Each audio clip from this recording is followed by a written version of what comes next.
Now you have some time to look at questions 1 to 6.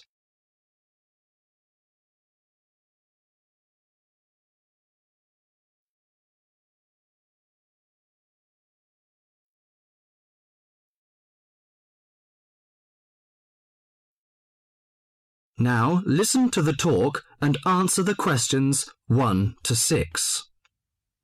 Good morning. Good morning. Can I help you? Yes, I'd like to join the library. We're new to the district, you see. Certainly.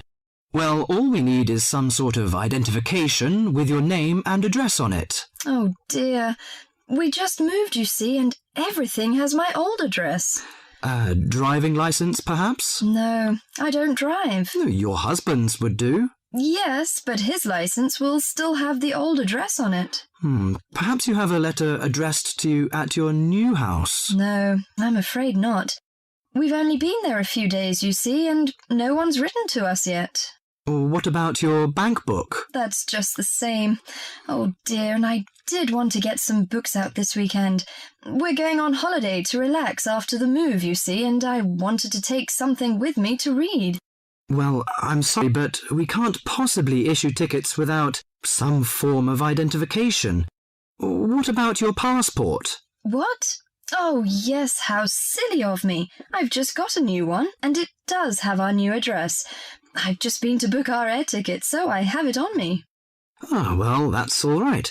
Your ticket will be ready soon. OK, how many books am I allowed to take out?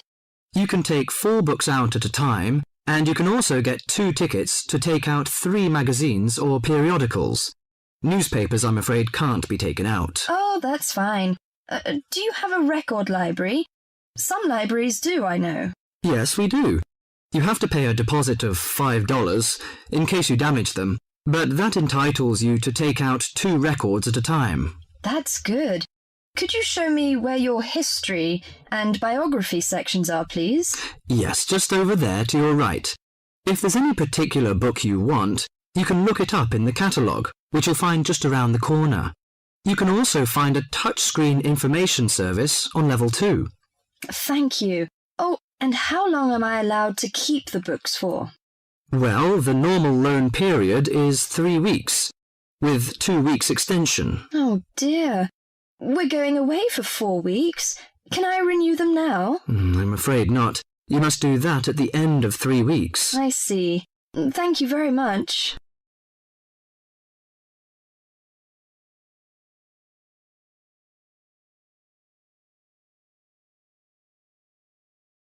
Before the talk continues, you have some time to look at questions 7 to 10.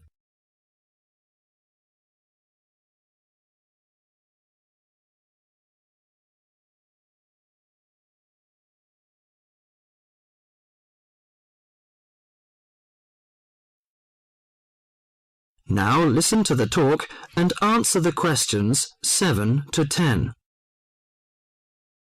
Well, let's go into some details. Your name, please, madam? My name is Barbara. The surname is Cooper. It's spelt as Cooper. Fine. And what's your contact number? If we have new books coming, we can contact you in time. Good. You can call me on 723-6518, but it's better after 5 p.m. You know I have to work during the daytime. Do you need the office number? I don't think so. It's enough. Could you tell me the address? I lived in King Road, but of course you need my new address. It's 25 St. Mary Road, Hanwell. That's Hanwell. Is that right? Yes. Do you need the passport number? I just brought it with me. Here you are. Yes, thank you. The number of your passport is G5798-0942. OK, and your ticket is ready. The number is M930123. Thank you. Could I take a look around and check out some books? Of course, as you like.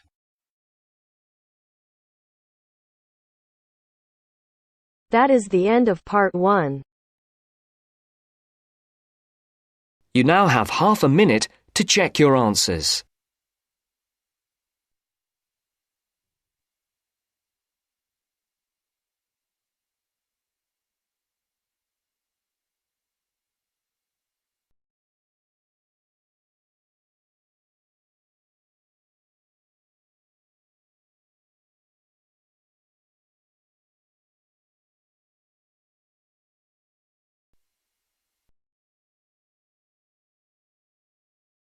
Now turns to part 2.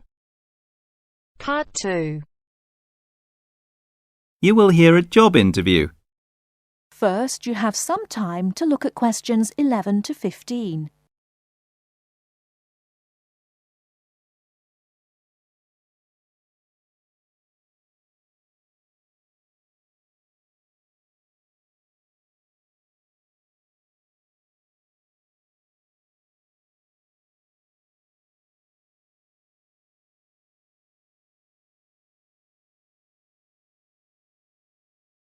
Now, listen carefully and answer questions 11 to 15. Please sit down, Mr. Wilson.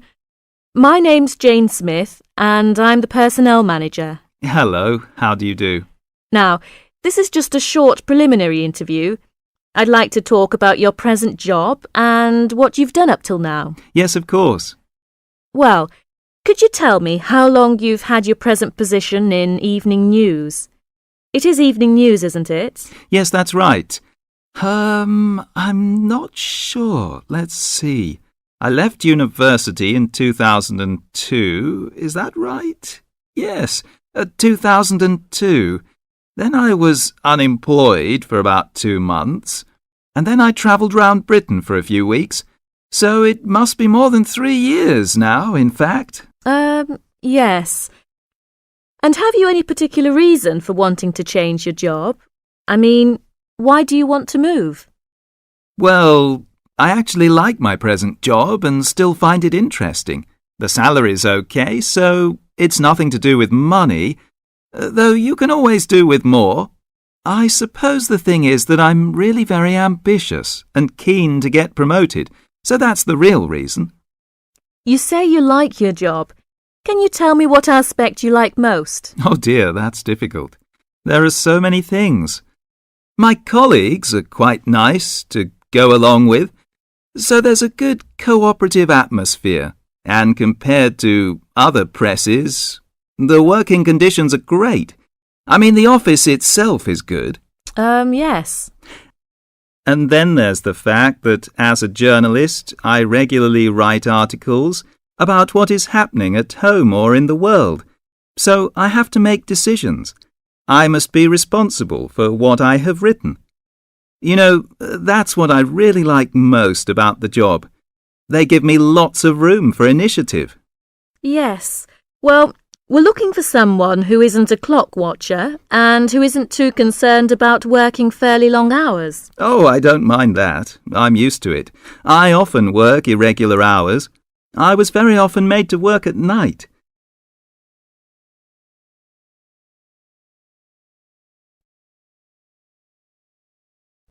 Before you hear the rest of the talk, you have some time to look at questions 16 to 20.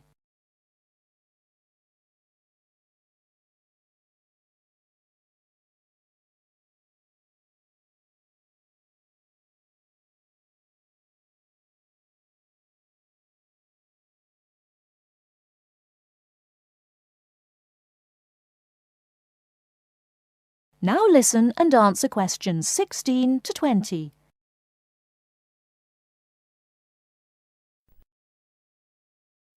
Hi, John. Are you nearly ready? Oh, no. I don't think I'm going to make it tonight. Why? I've got this assignment to finish for tomorrow. Well, maybe I can help. What do you have to do? I have to do a short presentation on some household object, and I just can't think of anything. I have to talk about what it is and the parts in it. Well, why not make it simple? Why not describe a bottle or a can? Well, that's far too simple. OK, how about an aerosol can? Maybe. What labels can you put on it? First, you'd have to draw an aerosol can. First thing you could label would be the hairspray or whatever was in the can. You'd just label that product, I suppose. Then you'd have to label the area above the product as the propellant. Is that the gas that presses down on the contents of the can, forcing it out through the dip tube? Yes, you've got it. OK. So far, so good. Now, at the top of the aerosol, there are quite a few things to label, so I'd have to write quite small. Unless you drew a couple of lines and showed an enlarged picture of that area. Yes. That would work. Then I could start labelling from the top to the bottom. The first thing on the enlargement would be the nozzle. The what? The nozzle. You know, Nozzle. Then the seal. Right. Then all I'd need is the spring. No, you'd need to label the inlet first, then the final part would be the spring. Anyway, that's it. You've finished. We can go out now. Well, I have to type all that into the computer first, and draw the can. Oh!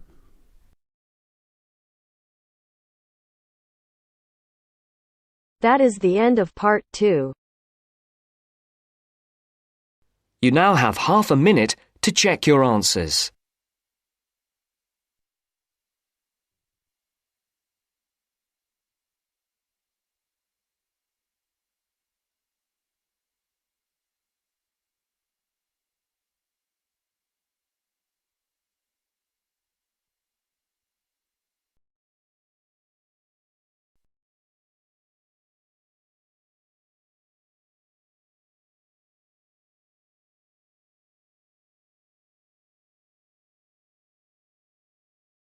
Now turns to part 3. Part 3. First, you have some time to look at questions 21 to 26.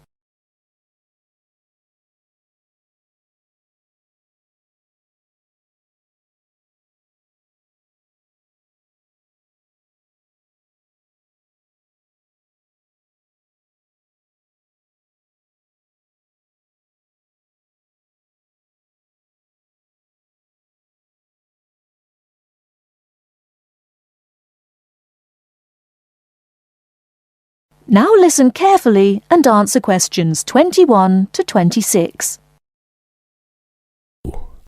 So, what was it like in your school then, Lynn? Well, South African schools are very different from schools in Australia. For a start, children don't start their schooling until they are 7, quite a bit later than schools in Australia. What about New Zealand, Gail? We're more like Australia. I can't believe children don't go to school until they are 7. When do the parents get any free time? Well, there's still the availability of kindergartens or play schools. It's just that formal education doesn't start until later. I don't think it's such a good idea for children to have to be too academic at such a young age. They should be able to just enjoy themselves. Well, yeah, but the first school children go to isn't really very academic. It's just an opportunity for children to learn a few basic social skills by playing and learning with other children. Yes, I'd agree with that. I guess being so close, Australian and New Zealand schools must be similar then. Well, I suppose they do share a lot of similarities, but there are also some differences. For example, children in New Zealand go through intermediate school, but in Australia there's only high school. That's right, isn't it, Pat? Yeah, I think so. What about South Africa, Lynn? Do you have an intermediate or high school? Oh, high school. And now the difference between Australian and New Zealand education is that although both countries have state schools and private schools, our private schools are very often run by religious groups, whereas New Zealand schools are secular. That's not true. There are quite a few religious schools in New Zealand. Oh, OK, maybe we are similar. Only a few South African schools have any religious connection, so I guess we're different. Most people go to state schools. Pat, is it true that some people from your country don't have to go to school at all? Well, that's partly true. Because of the geography of Australia, there are a lot of children who do not have access to schools, at least on a regular basis. Instead, they have a form of correspondence education, where the lessons are actually on the radio and the students send their work in by post. That way they get a lot of what they would if they were in the classroom, apart from the interaction. In New Zealand, not all students have to go to school either. Some parents have opted for homeschooling. Oh, is that like correspondence teaching? We don't really have that. Well, we do have correspondence schools, but homeschooling is different. With homeschooling, the parents teach the children and set them homework. They have to present a syllabus to their local education authority before they can do that, but it is becoming a more popular choice for some parents. I suppose it also suits parents' own commitments. I mean, they don't have to worry about collecting their children from school, and they can always teach over the weekend or in the evening if they want to. Is the school day normally quite long then? Not in New Zealand, but I think it can be in Australia. Yeah, that's right. I think Australia is unusual in that there are extracurricular activities which you have to go to.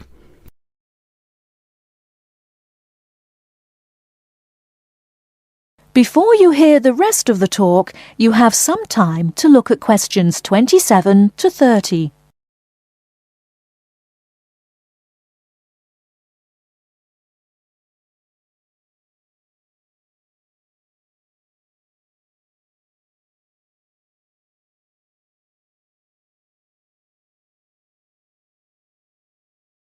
Now listen and answer questions 27 to 30. These are normally sport activities, but there are a few other options. We have activities after school for any student that is interested, but they aren't compulsory. What about in New Zealand, Gail? I had to do some sport every week. I didn't really like it, but it was part of the school day, so I guess that's not so bad. Anyway, I spent 2 years at boarding school, so things were a little different. Boarding school? What was that like? Well, the thing I remember most about it was the strict dress code. There were restrictions on everything. You had to wear a school uniform almost all of the time, and it had to be cleaned and ironed. The length of your skirt had to be no less than 1 inch above your knees when kneeling down. Sometimes we used to go out on school trips or just at weekends with a few friends, but whenever we were outside the school we had to wear a hat. There was one teacher who always used to give me extra homework because my socks weren't pulled up, and that was in the school late in the evening. I suppose it wasn't that bad, but at the time it felt like a prison. I kept getting into trouble for something. Most of the time I forgot something, normally my school badge. We had to wear that all the time, in the school and out, because it had our house colours on it. Wow, that doesn't sound like much fun. No, but it was a good education, I suppose.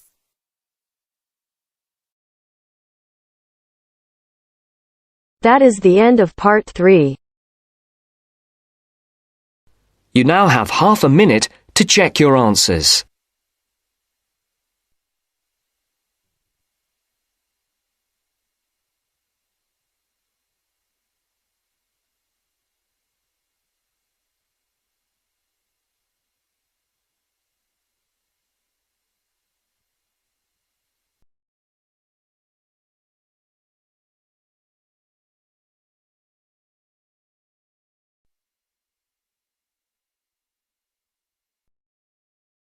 Now turns to part 4.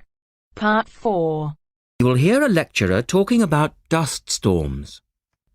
First, you have some time to look at questions 31 to 36.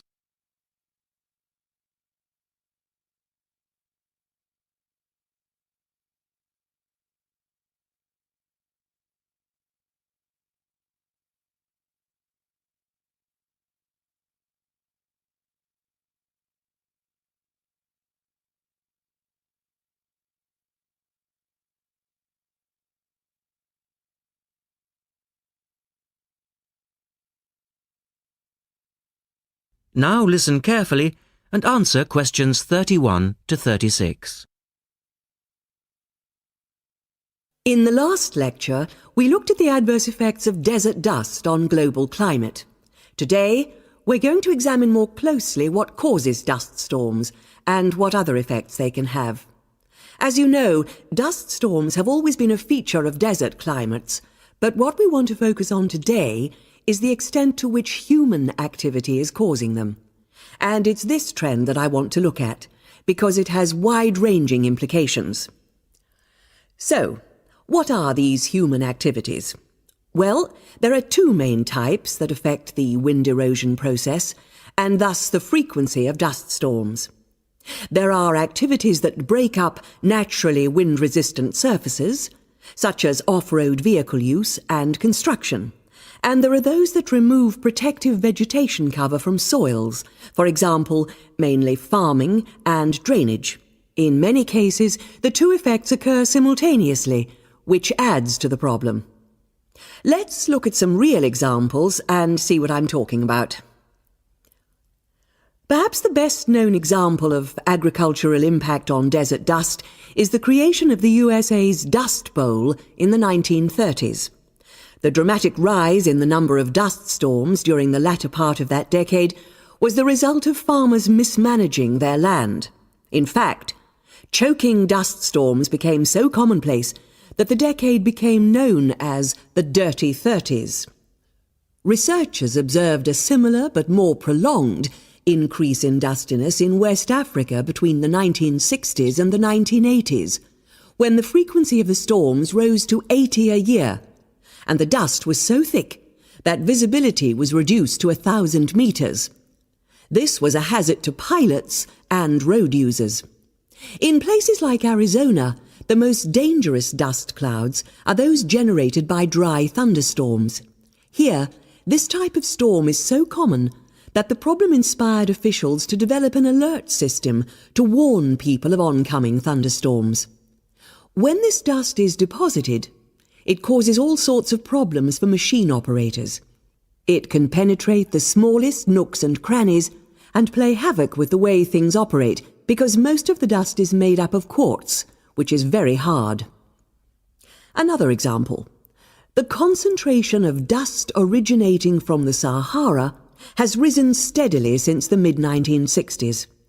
This increase in wind erosion has coincided with a prolonged drought, which has gripped the Sahara's southern fringe. Drought is commonly associated with an increase in dust-raising activity, but it's actually caused by low rainfall, which results in vegetation dying off. In the second part, the speaker talks about the drying up of the Aral Sea. Look at questions 37 to 40 and complete the flowchart.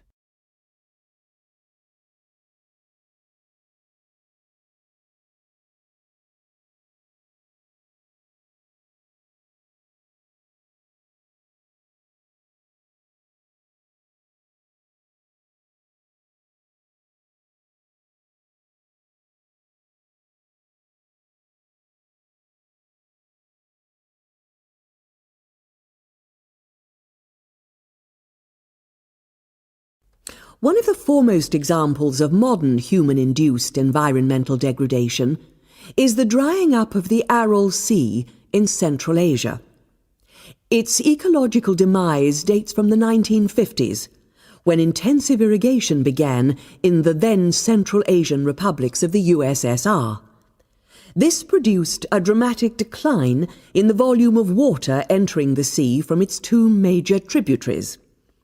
In 1960, the Aral Sea was the fourth largest lake in the world, but since that time it has lost 2/3 of its volume.